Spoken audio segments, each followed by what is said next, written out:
მობრძანდით. კეთილი იყოს თქვენი მობრძანება. ეხლა ვართ ფოკის წმინდა ნინოს მამათა მონასტერში. უძველეს ჯავახეთში, ჯავახეთის მხარეში.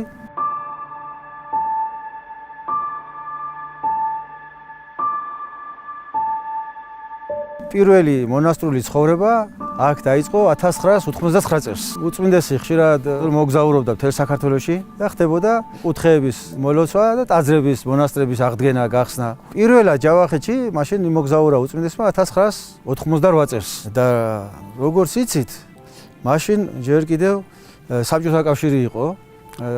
აქ ახლოში ახალქალაქში იდგა სამხედრო ბაზა, რუსების სამხედრო ბაზა და სასაზღვრო ზონა იყო. აქ შემოსვლა ხდებოდა ადგილობრივი მოსახლეობის გარდა საშვებით. თუ საშვი არ ქონდა, შემოსვლა იყო შეზღუდული. ასეთ პირობებში იმოგზაურა უწმინდესმა ჯავახეთში, მესხეთ ჯავახეთში. და 1992 წელს აი იმ ადგილას, სადაც ნიში არის ახლა გაკეთებული, სიმბოლურად აღნიშნულია წმინდა ნინოს შემოსვლის ადგილი. იქ ქვასთან მუხლი მოიყარა უწმინდესმა, დაანთო სანთელი, ილოცა და თქვა, რომ აქ უნდა დაარსდეს მონასტერი. ისეთი ვითარება იყო, რომ აი უწმინდესის კურთხევის შესრულება შეუდგნენ. გაძნელდა მონასტრისთვის მიწის გამოყოფა. აქ მაშინდელი ვითარება, მაშინდელი წყობა და ეთნიკურად 100%-ით არაქართული მოსახლეობა არის აქ. მოხდა ისე, რომ უწმინდესი ამოეწერა ყაზბეგიდან, სნოდან და ჩაეწერა სოფელ ფოკაში. დღემდე აქ არის ჩაწერილი უწმინდესი. ესეთი მნიშვნელოვანი იყო ჩვენი პატრიარქისთვის აი ეს ადგილი. აი აქ მონასტრის გახსნა. და ეს არის უძველესი წმინდა ნინოს ნაკვალევი ადგილი, სადაც პირველად შემოვიდა წმინდა ნინო საქართველოში. და რომ მოდიოდა და საქართველოსკენ იკვლევდა გზას, აქ შეხვდნენ წყენსები და იკითხა წმინდა ნინომ საქართველოს გზა. და წყენსებმა პირველად აქ უთხრეს წმინდა ნინოს, რომ საქართველო არის ესე. მონასტერი არის ზედპისპირას, ფარავნის პისპირას. აქ რომ მოდიხარ, ეს არის ჯავახეთი, არის ვულკანური ზეგანი და ნელ-ნელა ისე ამოვდივარ სიმაღლეზე, რომ თვალისთვის ეს შეუმჩნეველი რჩება. და ეხლა ამ წუთას ვართ 2100 მეტრის სიმაღლეზე. პირველად რომ მოდიხარ ჯავახეთში, ჩვენი მონასტერი არის პირველი კარიბჭე. ვცდილობთ, რომ აქ იყოს როგორც წმინდა ნინოს უთხრეს, რომ არის საქართველოს არის ესე. ასევე ჩვენ დავხვდეთ ყველა მომლოცველს, მოგზაურს, სტუმარს თბილი გულით და სიყვარული და უთხრათ, რომ საქართველოს არის ესე. აი შევხედოთ ამ თევზს, ამ ველებს, ამ ლამაზს და უთხრათ, რომ აი ეს არის საქართველო. ეს არის ღია ტრაპეზი, სადაც სიმბოლურად აღნიშნულია წმინდა ნინოს შემოსვლის ადგილი და ყოველ ნინოობას იქ ტარდება წირვა, ღია ტრაპეზზე, ღია ცის ქვეშ ტარდება წირვა. და უწმინდესის კურთხევით ყოველ წელს ნინოობა დღეს იქიდან იმართება მსვლელობა ფეხით, მომლოცველები გადიან წმინდა ნინოს გზას, რაც გაიარა წმინდა ნინომ. აქეთ არის ტაძარი და მონასტერი, სადაც ყოველდღიური ლოცვები ტარდება და კელიები, სადაც ცხოვრობთ. მობრძანდით, ნახოთ.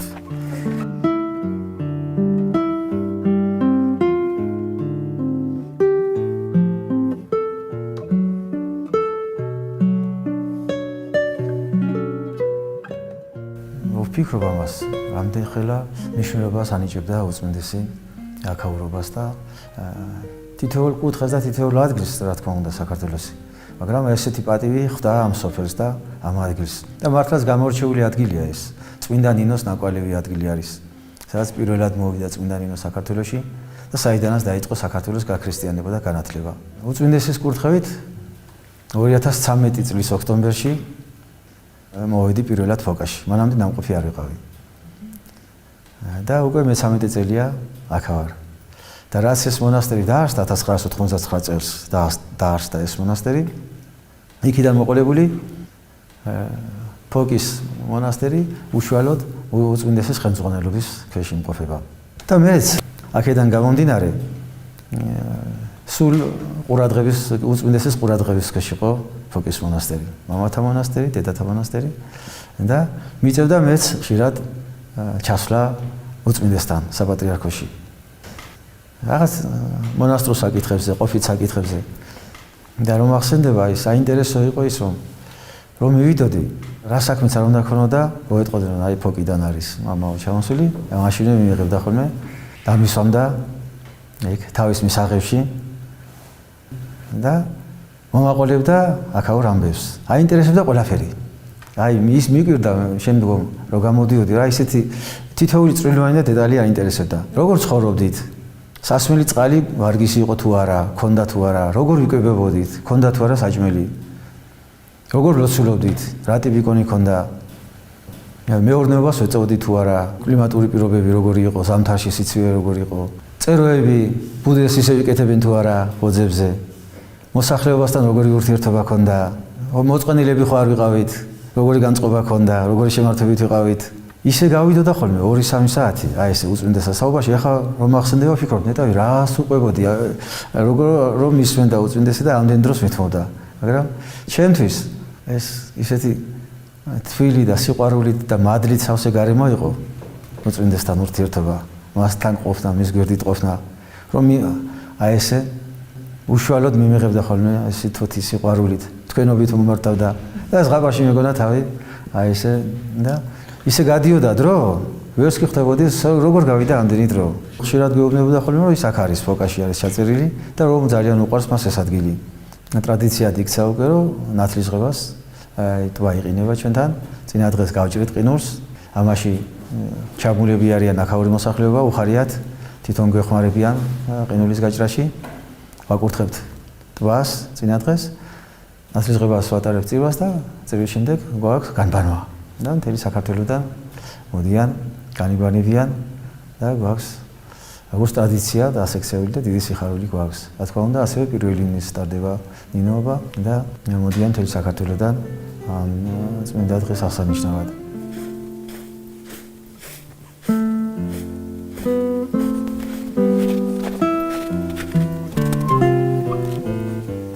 ათი წელია უკვე ფოკის წმინდა ნინოს მამათა მონასტერში მსახურობ.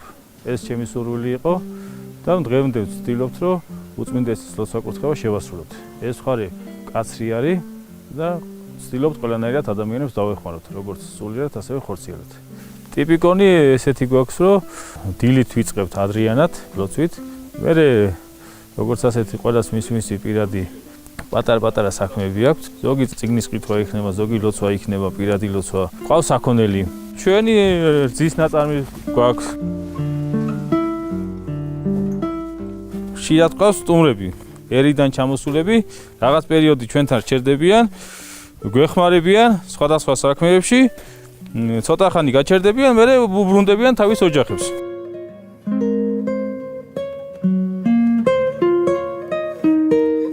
სოფლის მოსახლეობას ხშირად მეკითხებოდნენ უწმინდესის თაობაზე, იცოდნენ რომ აქ ჩვენი მონასტრის უწმინდესი ხელმძღვანელობს მისი დიდი ინტერესი და ყურადღება და სიყვარული ამ ადგილის მიმართ და თვითონაც გამოხატავდნენ დიდ სურვილს უწმინდესის ნახვის, უწმინდესთან შეხვედრის და აი ეს თავიანთი სითბო და სიყვარული მიეტანათ უწმინდესთან.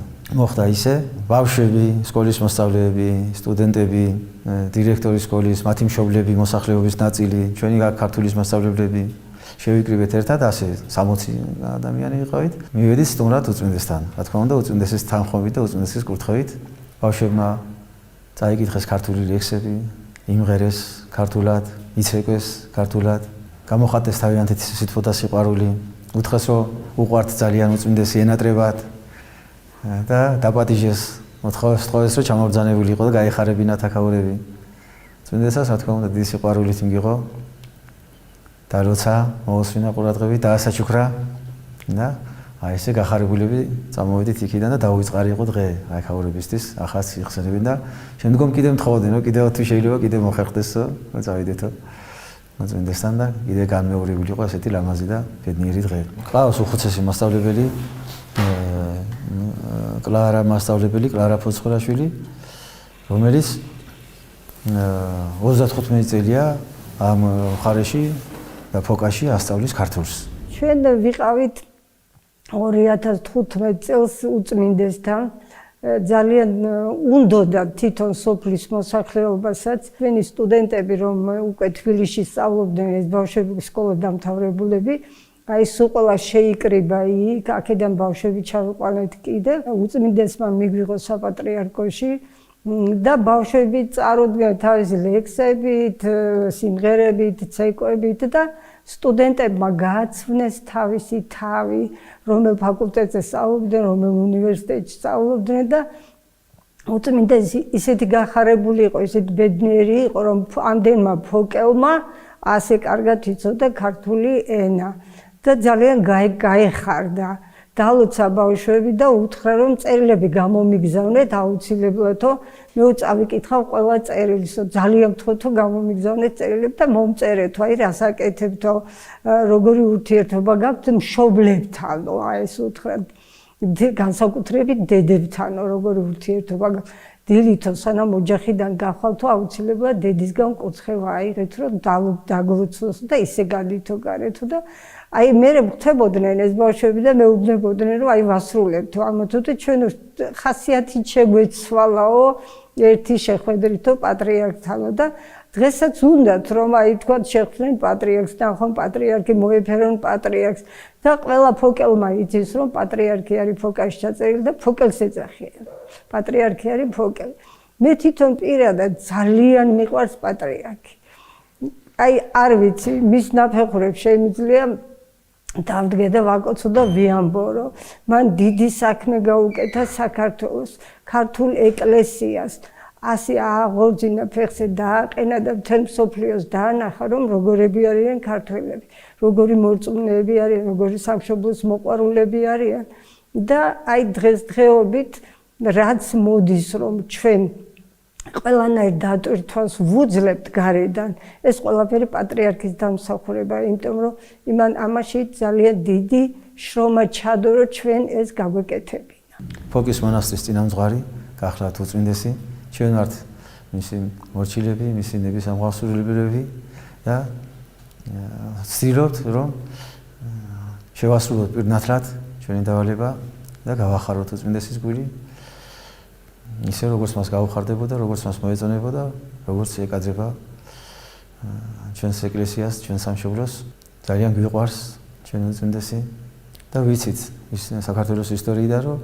აი მძიმე პერიოდში ძნელბედობის ჟამს ღმერთი მუდამ გამოგიშენდა უფალი ისეთ ადამიანს, რომელიც იტვირთებდა მთელი ერის ტვირთს და თავისი პირადი ძალითა და მადლით უწინამძღებდა ერს და გაიყვანდა სამშვიდობოს და ნათელში. და ჩვენთვის ასეთი არის ჩვენი უწმინდესი ღმერთმა იმდენი ძალა მისცა მიყავს ჩვენი სამშობლო და ჩვენი ეკლესია უფლისკენ მშვიდობისკენ სინათლისკენ რწმენისკენ სიყვარულისკენ იმედისკენ და ჩვენი სურვილია რომ მისი ეს სიყვარული ცავსე გული და განუწყვეტელი ლოცველი სული კლავას მრავალი წელი უძღოდეს ჩვენ სამშობლოს და ჩვენს ეკლესიას უფლისაკენ